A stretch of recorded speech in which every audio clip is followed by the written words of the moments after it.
Of all the hazards that the desert presents, few can compare with the cruel race of flesh-eating creatures known as Lamias. These half-human, half-quadruped beast hybrids use deceit, speed, and spells to entrap. Advanced Dungeons & Dragons Monstrous Manual. Hi everyone, Jimmy, your local game master here, and today we're diving into the deceptive world of one of the Forgotten Realms' most twisted and alluring predators, the Lamia. Now, like always, we start at the beginning, and for the Lamia, that means going back to Advanced Dungeons & Dragons Monster Manual, where the creature first slithered or stalked into the D&D bestiary under the pen of Gary Gygax. In the book, Gygax describes the Lamia as follows. Lamias prefer to dwell in deserts, in ruined cities, caves, and the like. Their upper torso, arms, and heads resemble a human female, while the lower body is that of a beast. Lamias are very fast and powerful. They usually are armed with daggers. A Lamia is able to use the following spells once per day: Charm Person, Mirror Image, Suggestion, and Illusion as a wand. These spells are typically used to lure persons to the Lamia and then hold them there for the creature to devour. The Lamia's touch permanently drains 1 point of wisdom from a victim, and when wisdom drops below 3, they willingly do whatever the Lamia tells them to do. Lamias first drain their prey of blood and then feast upon their flesh. They can speak their alignment language and the common tongue. That's how they were first introduced, and the core has stuck around for decades, but across the editions of Dungeons & Dragons, the Lamia has undergone multiple transformations, some subtle, others drastic. We're going to cover it all. First, mythology to monster manuals, from the classic desert stalkers to serpentine nobles and swarms of beetles. We'll unravel the full legacy of the Lamia across the Forgotten Realms. The Lamia wasn't born in desert ruin, she was born in myth. Long before Gygax had ever typed her name, the Lamia was a figure in Greek mythology, a once beautiful queen of Libya cursed by Hera after an affair with, you guessed it, Zeus. Hera, being Hera, didn't go easy on her. She cursed Lamia to devour children and transformed her into a hideous monster who could never close her eyes. Zeus, trying to be helpful for once, I guess, gave the power to remove her eyes so she could rest. How generous. The myth, soaked in tragedy, obsession, and horror, eventually found its way into D&D. By the time we meet her in Gygax's world, the Lamia had evolved into something different. Something predatory, seductive, and monstrously intelligent. She's no longer just a creature of myth. She's a nightmare in the sand. That eye stuff, though, that stayed in Greek mythology. Think Kratos, I guess?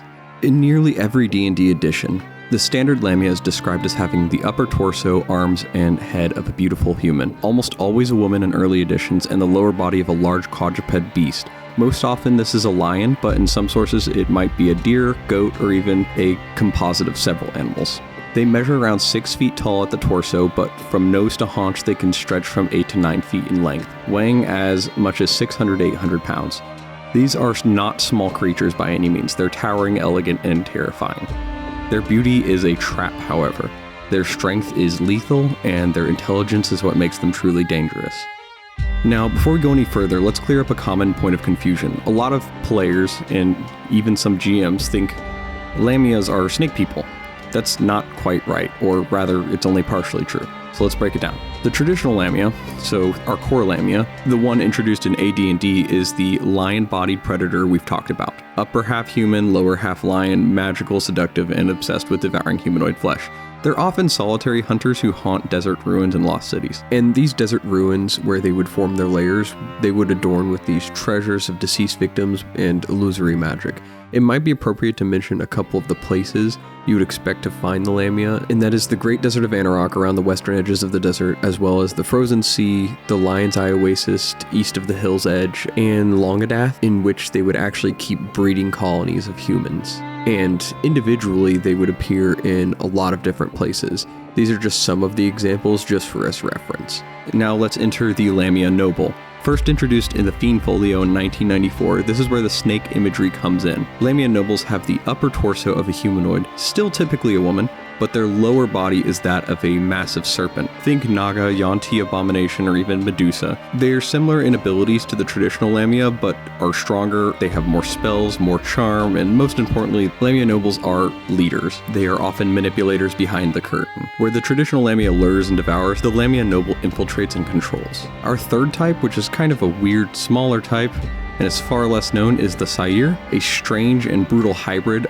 that has the hindquarters of a goat and forequarters of a lion, and a goat's horns and beard. They possess animal-level intellect, but that doesn't make them harmless by any means. Sai'r travel in prides, mimicking docile herbivores to lure in victims into a false sense of safety or security, only to turn carnivorous and tear them apart when the moment is right. They're often found roaming the same territory as Lamia. While they lack magical intelligence, they serve the same purpose as bait and devour. So just to recap, not all Lamias are snake-like. Those are typically the Lamia nobles. If you're picturing a lion-bodied seductress, you're thinking the traditional Lamia. If it's a monstrous snake woman with a regal posture, that's probably the noble. And if it's a lion goat beast pretending to be a harmless grazer, obviously that's the Sai'r. So Lamia, regardless of type, are creatures of indulgence and deception. They prefer desert terrain, often settling in ruined cities, abandoned temples, or oases long forgotten by the world. They really don't live in these ruins. They make the ruins look like a paradise.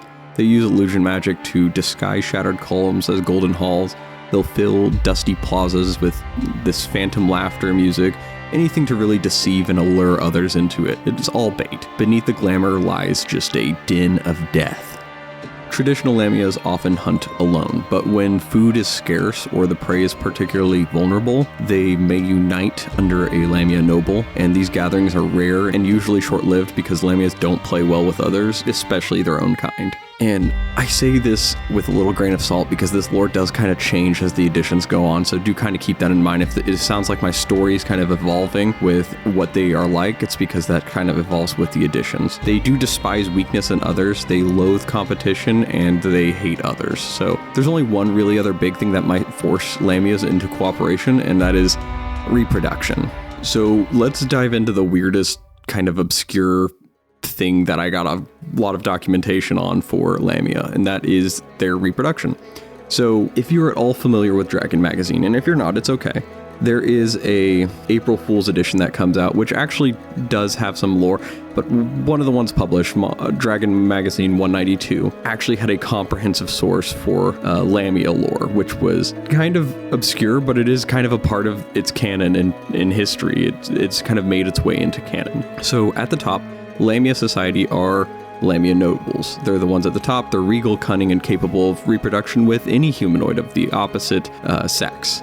So I've seen stuff a little differently. There's some works that'll say if a Lamia noble mates with a human, it'll create another Lamia noble. I've also seen cases where that is not the case and there's no way to naturally recreate another Lamia noble. So that one's a little bit of a toss-up. But if they mate with another Lamia noble, that'll create a traditional Lamia. And just to clarify, Lamia nobles that do reproduce with a humanoid, the humanoid, if it's a woman, could carry a Lamia child, which is horrifying in its own way. Now, traditional Lamia, beginning in 3rd edition, are described as intersex. They possess functioning anatomy that can reproduce with a human or another Lamia. The result of the union depends on the partner, but it kind of breaks down with a Lamia plus a human equals a Lamia plus a Lamia equals a Sai'r, and then for Sai'r, they are just sterile. They cannot reproduce. It sounds like there's a lot of build-up to this to really say it, but Lamia reproduction isn't really a romantic thing. It's just biological, driven by instinct and survival. Most Lamias actively avoid their own kind, except when the Lamia noble is involved, as we know, or when reproduction becomes necessary, which it does for them.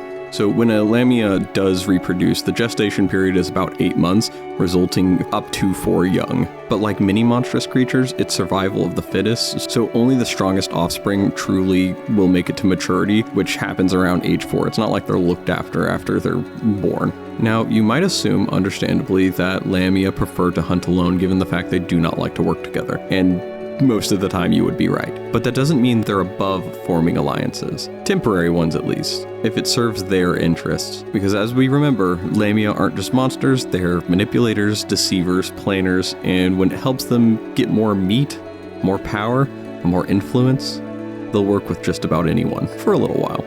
So in canonical modules that have been produced and supplements, there's a couple different things that I found where they share some roommates, for example, in dungeons. So in S4, The Lost Caverns of Socanth, a Lamia is found working alongside the Darrow, a cruel, insane Underdark dwarf. In some books that I've seen, 2nd and 3rd edition, Lamia are shown to have uneasy partnerships with vampires, Lucrota, or even gnolls. And in Expedition to the Demon Web Pits, Lamia are mentioned to coexist with the hyenas, drawing them into the service and using them as hunting companions. And you can kind of see how the Lamia might work with gnolls and hyenas because they're all very hungry for blood and flesh. Sounds very fitting to say. But let's not get this twisted up. Lamias don't trust these creatures, they just use them. These are alliances out of convenience, and the moment their goals diverge, the Lamia will leave, or turn, or feed. They will betray, too. That is not uncommon. Now, in 5th edition, we get a particularly interesting wrinkle in the whole thing, which is the jackalware. Now, jackalwares are shape-changers who often appear as humans or jackals. According to the current lore, Lamia will sometimes use jackalwares as servants, sending them out to hunt, capture, or entice prey. These jackalwares act as forward scouts, luring victims back to the Lamia's lair, often under false pretense, or just kidnapping people and bringing them back too. That is a factor. This does introduce an almost regal queen-like aspect to the modern Lamia. She doesn't just lure you in herself, she sends thralls to fetch you for her. It's a powerful image and a dangerous upgrade in some case. Narratively, I think it fits the game too. You can have a whole adventure arc where players are manipulated by humans they think they can trust, only to discover the smiling barkeep, the flirtatious merchant, or the wandering guide is in service to something far worse, something waiting deep in the desert. And this may be a weird place to bring it up, but I can't find a naturally way to build it in my script anywhere. So the Lamia originally could speak the common language and many other languages. This has slowly worked its way out of the current edition, in which the Lamia typically speaks Common and Abyssal in this new edition, and that's basically just a note. They used to be able to speak most languages, now they just really speak Common and Abyssal. Alright, let's talk about the elephant in the edition, 4th edition Lamia. This version is such a departure from everything else, it deserves its own section. In 4th edition, Lamia aren't half-human hybrids anymore. They're not lion-bodied or snake-bodied or anything of the sort. Instead, they're described as a swarm of intelligent, magical scarab beetles, operating as a single collective mind. Yeah, scarabs. Disguised in the form of a humanoid woman, made of beetles. And might I add, it says humanoid woman, it kind of could be just mostly like an elf is really what they mean. Visually, it's kind of horrifying. Picture a beautiful elf stepping out from a palace only for their form to suddenly shimmer, glitch, and crumble into a seething cloud of insects, each one carrying part of its voice, its personality, and its will. These Lamia still use illusion and charm, and they still hunt intelligent creatures, but the methods and biology are completely different. Here's where it gets especially weird. 4th edition Lamia reproduce by killing intelligent beings. Every time they slay a victim, a new beetle is born in the swarm, and when the swarm gets too large, it seeks out a powerful fey creature, often like an eladrin, slays it, and splits, creating a second swarm. These new swarms inherit some of the original memories of the creature that was killed. It's kind of a creepy parasitic kind of legacy. Now, is this canon in the Forgotten Realms? Technically, yes, but only for 4th edition's timeline, which plays out, it is a slightly different version of the realms, I'll say. It takes place later in the timeline, so in the future almost. So when we get to the 5th edition version of Dungeons & Dragons, we actually revert back to the Lamia's classic form, the beast-bodied and monstrous lion form. Still, the 4th edition Lamia is something to remember. It's not just a lore curiosity, it's a fantastic horror variant, especially if you're running a campaign in the Feywild or Underdark or like a cursed tomb, because who wouldn't want to pull off the reveal it wasn't a person, it was a million insects pretending to be one? And just a note, there was a note for the writers in 4th edition that talked about introducing the Lamia from 4th edition in a way, but I think it kind of got scrapped when they made the Star Spawn for 5th edition, because there is a creature like that amongst the Star Spawn. So let's shift from the monstrous to the divine, because for all the chaos, Lamia are not against religion. In fact, several deities have been associated with them throughout D&D's history, and some of them are terrifying in their own right. In 2nd edition, Anarok's source book, Lamia were said to worship a wide range of gods, even humanoid deities. They weren't especially devout, but they knew power when they saw it. In Powers and Pantheons, another name emerges, Seth, the Yuan-ti god of serpents and betrayal. It makes sense, both the Lamia and Yuan-ti use manipulation, illusion, and hierarchy to control others, and both have ties to desert and jungle regions. So Seth counting Lamia as minor acolytes kind of fits. But the real turning point in the religious lore comes in 5e, where Lamia are directly connected to one of the most iconic demon lords in D&D, Gratz, and you're going to have to understand that that's a hard name to pronounce, so I think it's Gratzt, and if it's not, I apologize. According to 5e lore, Gratzt creates Lamia from the most loyal mortal followers, transforming them into these monstrous seductresses as a twisted form of reward. Their devotion becomes hunger, their ambition becomes control, and their flesh becomes warped into monstrous beauty. Gratzt is the demon prince of decadence, pleasure, and indulgence. You might know Gratzt as if you're familiar with the lore on, I don't know, succubi or incubi. So if you're familiar with those, you would be familiar with Gratzt. So just imagine it.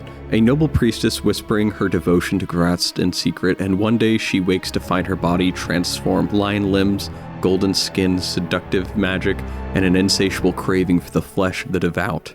Gratzt doesn't give boons, he gives twists, and the Lamia are the result. It's poetic yet horrifying. This has been kind of talked about amongst lore, but this might be more of a theory than anything. I think I would be remiss to not bring up the Demonomicon of Igilwiv here. Sourced from the Fiendish Codex I, Hordes of the Abyss, it is speculated within the book that the mother of the Lamia race was the Oberith Pale Knight. And in order to save time and mental fortitude, Oberiths were basically really old demons, so much so that they got the cool name.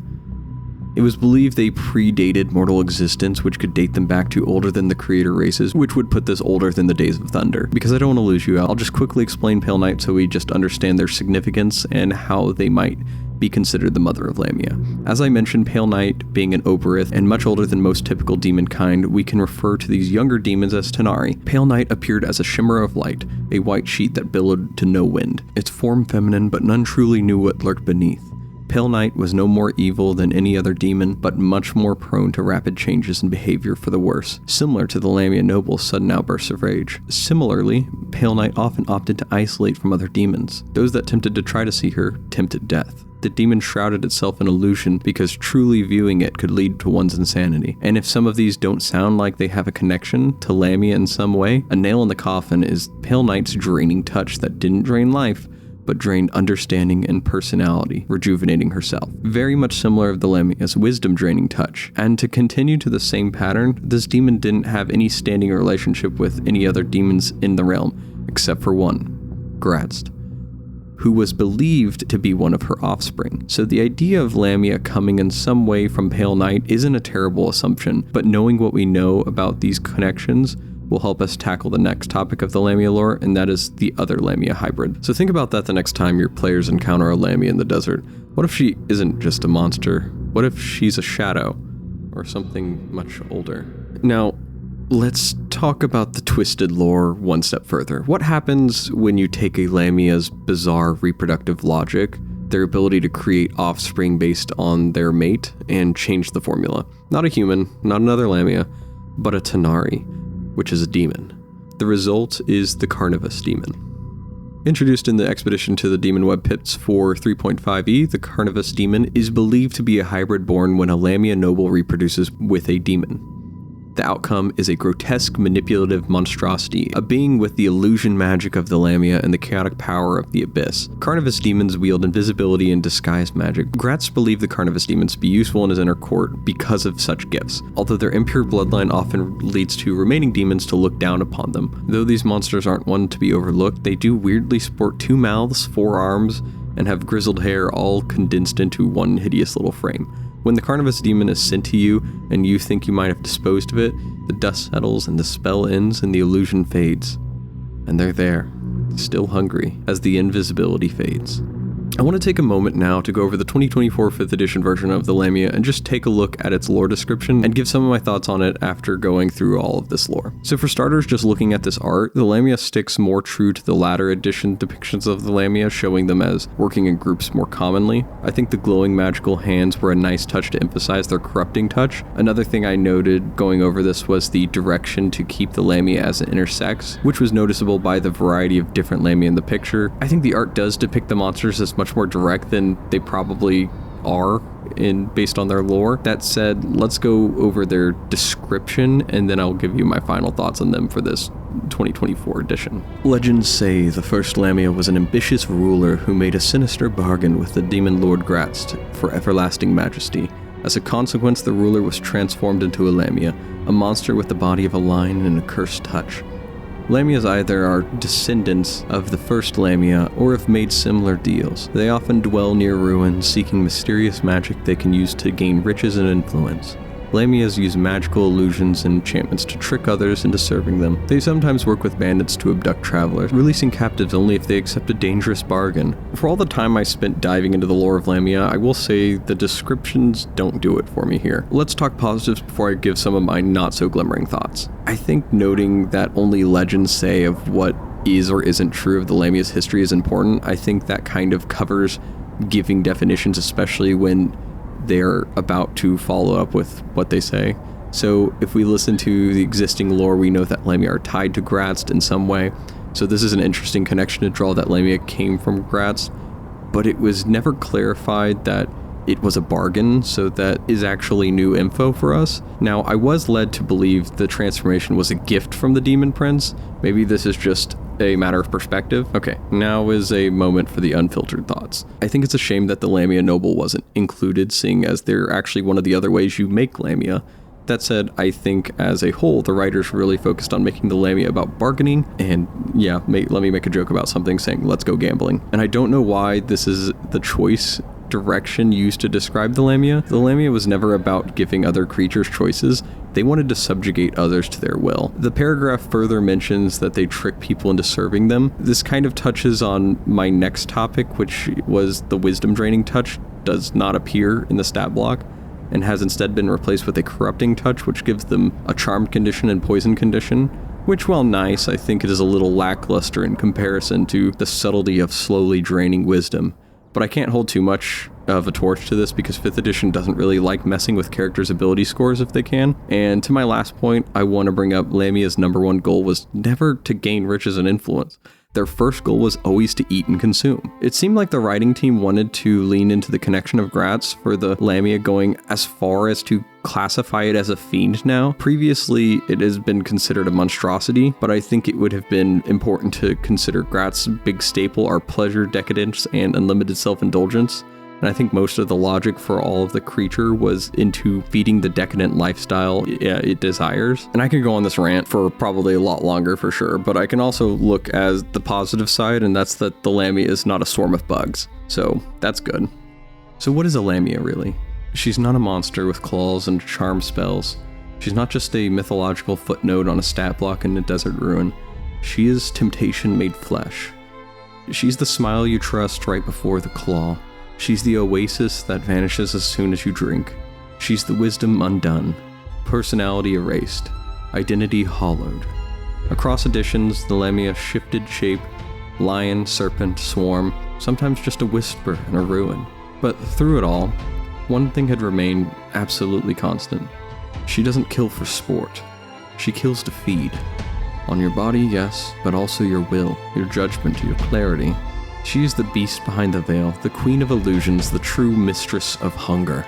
And maybe, just maybe, she remembers a time when she wasn't like this. Before the desert, before the ruin, before the potential touch of pale night or Graz'zt. So the next time you see a lone figure in the distance beckoning you toward warmth, beauty, comfort, think twice. Because if she smiles, it might already be too late. I'm Jimmy, your local game master, and this has been our deep dive into the lore of the Lamia in the Forgotten Realms. If you enjoyed this lore, or have enjoyed the other ones, let me know, hit the like button or subscribe button. Until next time, keep your wisdom scores high.